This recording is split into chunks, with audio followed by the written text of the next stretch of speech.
Hello and welcome to the Calmcast, a time to feel calm and think clearly.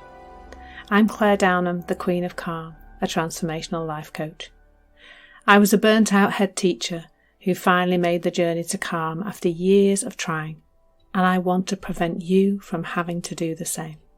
The Calmcast is a series of short explorations, gently guiding you back to your natural state, which is calm and clarity. Just listen like you would listen to music, with an open mind and curiosity. There's nothing else to do. Now let's relax into today's episode.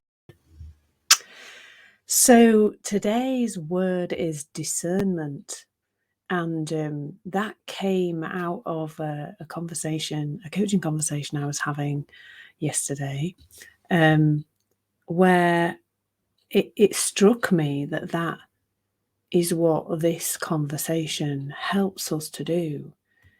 It helps us to become more discerning around what is passing through our heads. So there's a lot of confusion in being a human being. You may have noticed there's quite a lot of confusion, isn't there? And a lot of the confusion is around what we think our feelings are telling us. In fact, I think that is the thing when you look at it, and I'm having a moment myself now, that is the thing that creates the most confusion for people, is a misunderstanding of where our feelings are coming from and how that then determines our behaviour via the thinking that we take seriously in that moment. So if we think that it's the outside world creating our experience, that when I feel something here, or usually for me it's in the gut, when I feel something, when I feel angry or upset or whatever, if I think that is the outside world creating my experience, creating my feelings, then the thought I must do something in the outside world, I must say something to that person who's annoyed me or whatever, that thought looks completely and utterly legit and real and valid. So we'll follow that thought and we'll do what makes sense to us from that level of understanding of our feelings. So that's almost like the real pure outside in paradigm. My feelings come from the outside world, so I'll need to do something. I'll need to take that thought seriously that says I have to do something in the outside world in order for me to feel better. And we can see that playing out all day, every day, in our own lives, in other people's lives, on the news, on social media. It's unavoidable to see that. You know, even the drinking of a glass of the wine at the end of a stressful day is coming from a place of misunderstanding where our feelings are coming from, and that wine can take those feelings away. But don't think we haven't all done that, because we have. Might not be wine, might be something else. So that's kind of the first level of which at which our discernment is, our ability to discern is off, because we are misunderstanding where our feelings are coming from. And our feelings really do drive, don't they, how we behave. So that's the first one. I think the second misunderstanding, which for me kind of came, I went through this journey step by step. The burnout I experienced came from a place of trying to control the outside world so I could feel okay. That's how it went. That's why I burnt out, because it turns out you can't control the outside world, and whilst you're trying to do it, you're doing a lot of things and not sleeping enough and thinking too much and worrying too much, and then you end up burning out. In a nutshell, that's a mini version of what happens when you burn out, by the way. So that's where I was a few years ago. Now, the next level that I fell into was the misunderstanding that my feelings were telling me that something in the world was off.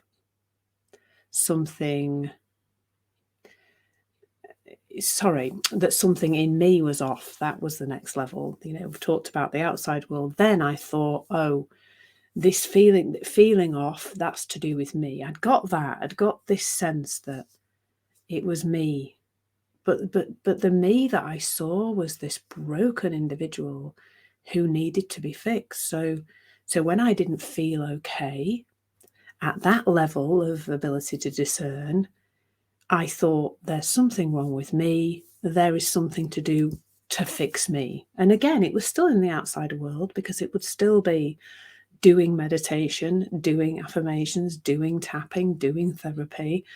It was all in this seeking to fix myself, because there was still a misunderstanding and my discernment was still off.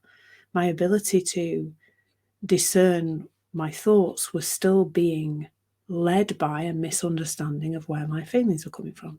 And that's happening all the time. We have a huge mental well-being and self-development industry based on that premise that people are broken and need fixing.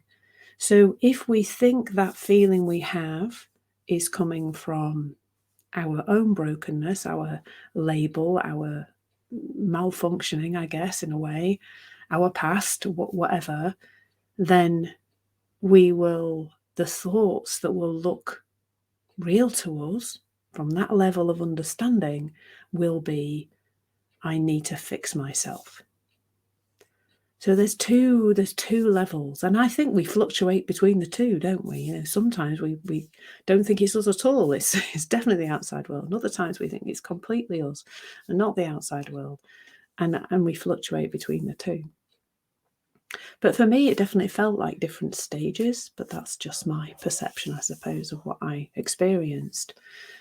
So but both those are coming from a huge misunderstanding about where our feelings really come from. So here's the truth, folks. When you feel something, it's only got one lovely, juicy piece of information for you. When you feel something, when you have an emotion, it's telling you that your thinking is related to that emotion. So if I have a sad feeling, I have sad thinking. If I have an angry feeling, I have angry thinking. If I have an anxious feeling, I have anxious, worried thinking. And the flip side, you know, if I have a happy feeling, I've got happy thinking. You know, it's really that simple.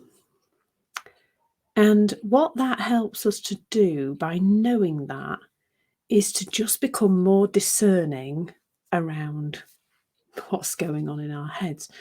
And I know that you've done this yourself without even knowing you're doing it. Who hasn't, like when we think about the outside world, who hasn't, written an angry email or an angry text and then gone, do you know what? I'm just going to leave that in drafts for a while, or I'm going to delete the text and I'll come back to that. You know, we notice, don't we? There's something in us that knows this really well already. And we sometimes just leave something, don't we? And don't do anything. And that is useful, really, really useful. But the more we can do that, imagine what's possible when we see it more and more and more. And even when it comes to, you know, the idea that we're broken, some of the time when we're misunderstanding that feeling, we think that feeling is because we're broken. We don't do anything about it because we haven't got time, or we're too busy, or we haven't got time to meditate. And have you noticed what happens? It just passes on its own, especially when we don't interfere with it.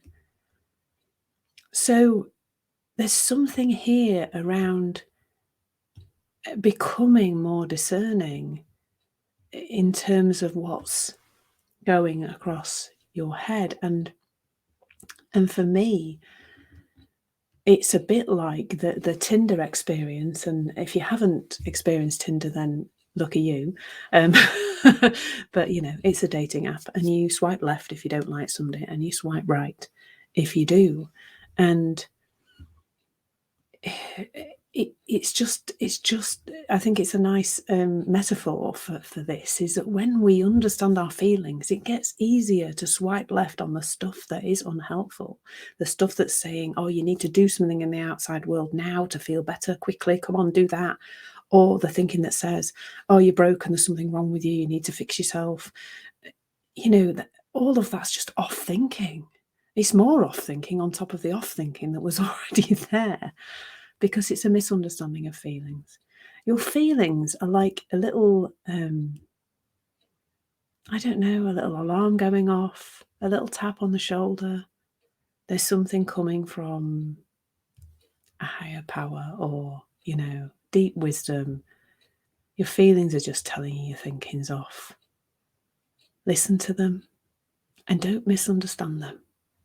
And in that way, you can become so much more discerning in terms of what thinking to take seriously and what to just leave on the shelf. Thank you so much for listening. There's nothing to do now but bring some awareness to how this is working out in your life. Listen regularly to experience longer and longer periods of calm. This has been the Calmcast with Claire Downham, Queen of Calm. Take care and keep listening.